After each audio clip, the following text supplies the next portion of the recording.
देश का दूरदर्शी नेता कौन है? ओवैसी साहब, ये देखिए तस्वीर आपके सामने, यहां पर एक तरफ है नरेंद्र मोदी जी और दूसरी तरफ है राहुल गांधी जी। ओवैसी साहब, आपका रिएक्शन। अभी बता है भाई, अभी बता है। मेरी फोटो क्यों नहीं है उसमें? आप इन दोनों में कौन है? सुनिए, आप कम से कम मुझे बुलाकर तौहीन तो मत करिए ना, मेरा भी तो थोड़ा ईगो होगा। सही बात है। I am also twinkle twinkle little star. आप अगला सवाल, आजादी की लड़ाई का नायक कौन? विनायक दामोदर सावरकर जी या मोहम्मद अली जिन्ना जी? तो रुको जरा, कौन है इन दोनों में से? गौर से देख रहा हूं, दोनों एक ही नजर आ रहे मुझे। बेहतर प्रधानमंत्री कौन? वाजपेयी जी, मनमोहन सिंह जी या नरेंद्र मोदी जी? अभी मजा आएगा ना भिड़ो। अगर एक चुनना पड़े तो आपको। देखिए, डॉक्टर मनमोहन सिंह साहब की हमने तायीद की थी 2004 से 2012 तक। अच्छा, उनका पहला टर्म बहुत अच्छा था डॉक्टर मनमोहन सिंह साहब का, मगर सेकेंड टर्म में जो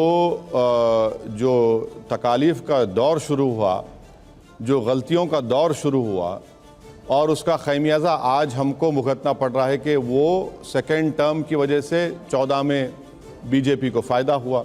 ये बड़ी अच्छी बात कही है। ये बात बिल्कुल सही है कि पहला टर्म मैं अपनी राजनीति में देखा हूँ एज एमपी बनकर, तो डॉक्टर मनमोहन सिंह को पहले प्राइम मिनिस्टर के तौर पर हम पार्लियामेंट में गए देखे, पहला टर्म उनका बहुत अच्छा था। क्या बात है सर। अब देश के प्रधानमंत्री तो मोदी साहब हैं।